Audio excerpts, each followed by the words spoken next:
Sobat Agro, pernahkah kalian mendengar mitos-mitos beberapa jenis tanaman ini dijadikan sebagai sarang makhluk halus alias hantu? Masyarakat Indonesia ini memang sangat kental dengan hal-hal yang berbau klinik seperti itu. Masih banyak yang percaya dan meyakini bahwa beberapa jenis tanaman dijadikan sarang genderuwo, kuntilanak, pocong, dan hantu jenis lainnya di beberapa daerah di Indonesia. Dan sebagian orang meyakini pohon beringin dijadikan sarang genderuwo. Ada juga yang percaya pohon pisang sebagai sarang pocong. Apakah Sobat Agro percaya? Lalu yang jadi pertanyaannya adalah, jenis tanaman apa saja yang mempunyai mitos-mitos dan hal-hal yang berbau mistis lainnya? Yuk kita telusuri lebih lanjut.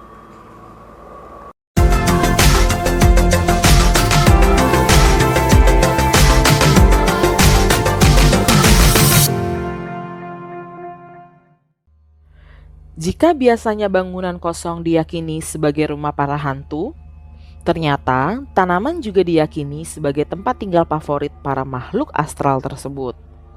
Semakin tinggi, besar, dan tua tanaman tersebut, semakin banyak penghuninya. Bahkan ada beberapa jenis tanaman yang khusus digunakan untuk sesajen dan ritual loh. Percaya atau enggak, mitos ini masih sulit dibuktikan. Hanya orang-orang tertentu saja yang bisa membuktikan keberadaan makhluk gaib yang mendiami tanaman khusus tersebut. Nah, berikut ini adalah 7 jenis tanaman yang punya mitos jadi sarang hantu atau hal yang berbau mistis lainnya.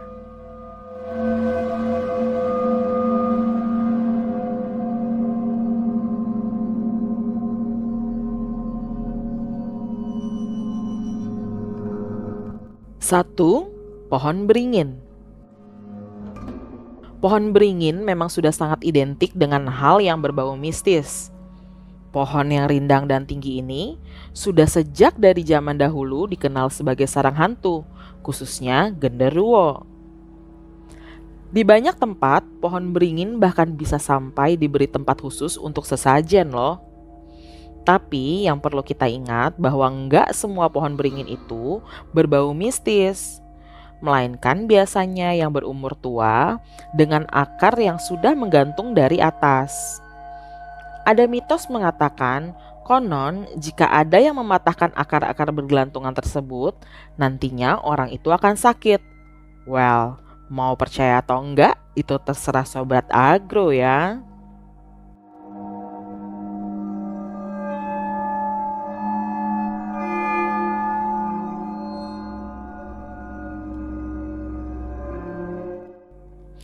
Dua, pohon bambu.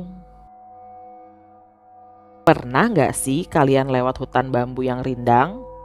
Biasanya hawa-hawanya terasa sedikit menakutkan ya. Dan ternyata hal tersebut karena mitos yang beredar sejak lama kalau pohon bambu jadi salah satu rumah favorit hantu kuntilanak. Eits, kamu jangan khawatir. Karena ada jenis bambu yang dipercaya sebagai tumbuhan ampuh untuk mengusir hantu, yaitu bambu kuning. Bambu kuning juga dipercaya untuk penolak bala dan mencegah orang jahat masuk ke dalam rumah kita. Gimana? Tertarik untuk menanam bambu kuning di rumah?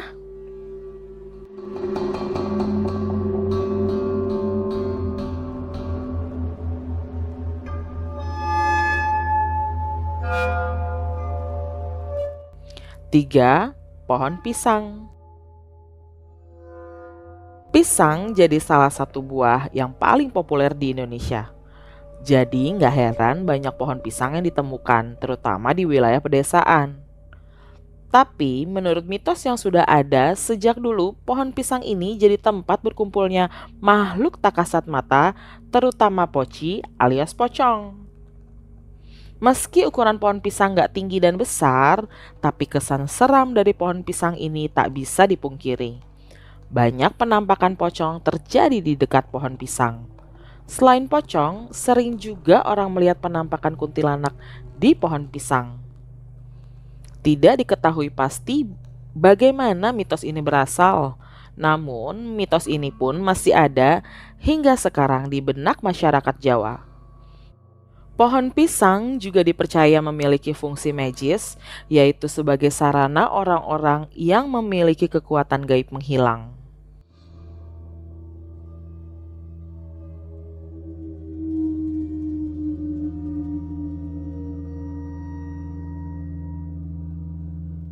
Empat, pohon sawo. Pohon dengan buah berwarna coklat yang satu ini sejak dulu identik sebagai rumah genderuwo.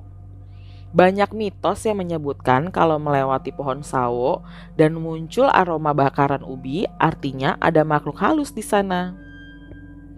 Dalam bahasa Jawa, sawo juga sering dikaitkan dengan kata suwung, yang artinya sepi.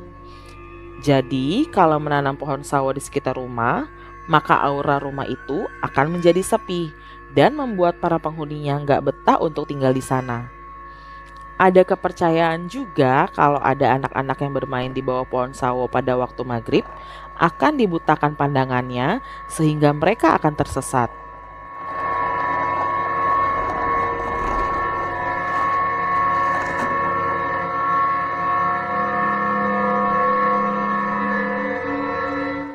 Lima, pohon asam Jawa.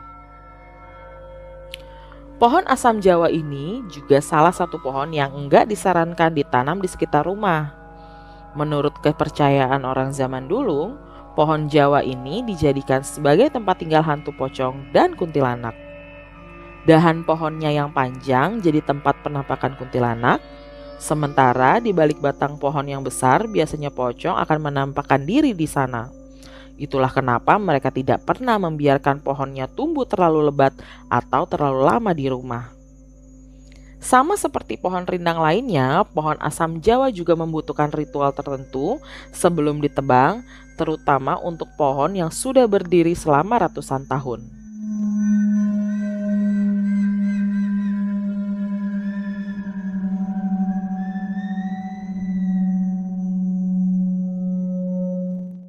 Enam, pohon kenanga.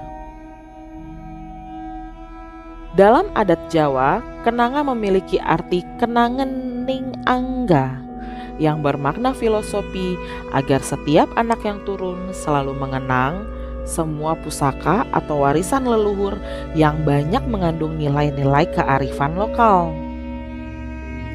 Pohon kenanga ini memiliki bunga yang beraroma harum. Konon katanya, aroma harum yang dihasilkan oleh bunga kenanga ini mampu mengundang makhluk-makhluk halus. Jadi, dilarang untuk ditanam di depan rumah. Namun, karena bunga kenanga ini sudah biasa ditanam sebagai bunga hias, mitos tersebut pun lambat laun dilupakan oleh masyarakat.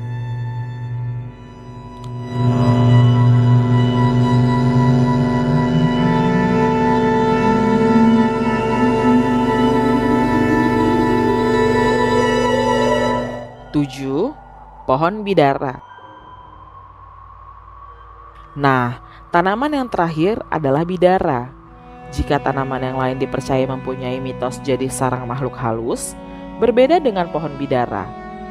Tanaman ini dikenal di kalangan umat muslim sebagai tanaman yang ampuh dan berkhasiat mengusir setan dan roh jahat. Tapi, apakah benar seperti itu?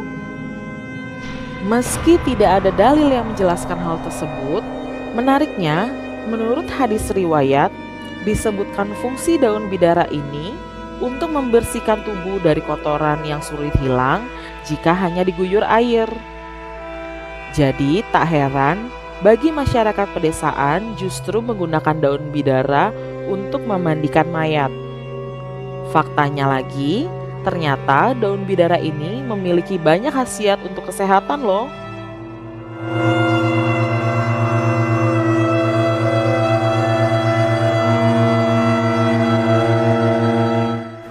Nah, Sobat Agro, itulah beberapa jenis tanaman yang mempunyai mitos-mitos. Buat Sobat Agro yang mau percaya atau tidak, serah kalian.